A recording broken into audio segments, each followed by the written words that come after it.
Tu savais que dans les années 70, bien avant les applis de rencontre, la communauté gay draguait avec petit 1 des foulards, petit 2 un code couleur, petit 3, il fallait pas se tromper. Tout d'abord, méga important.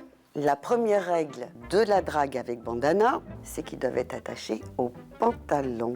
Et pas autour du cou et pas dans les cheveux. Et si il est attaché à droite ou à gauche du pantalon, ça change tout. Exemple concret. Si tu portais un bandana couleur moutarde sur la gauche, ça voulait dire que tu annonçais être porteur d'un pénis de minimum 20 cm.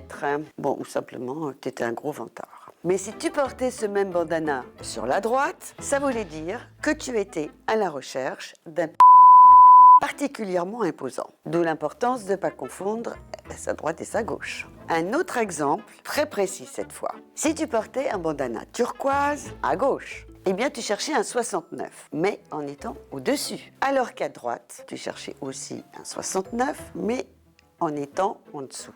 Faut pas croire, le code est précis et si la couleur correspond au thème, la droite ou la gauche correspond au point de vue. Souvent actif à gauche et puis passif à droite. Alors on l'a dit, il faut que ce soit porté sur le pantalon. Mais amusons-nous à imaginer les messages qu'auraient pu envoyer certaines stars si elles avaient mis leur bandana sur leur pantalon.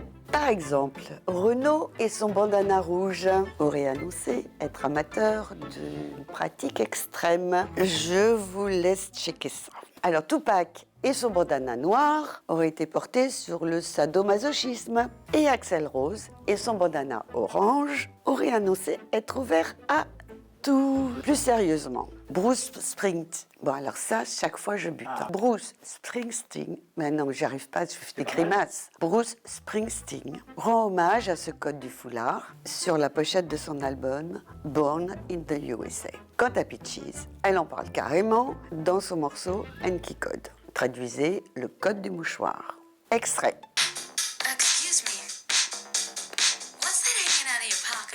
Alors, si aujourd'hui, le bandana n'est plus une façon de solliciter des rapports ou de signifier des envies et des désirs, il peut tout de même rester l'occasion d'engager des discussions. Non ?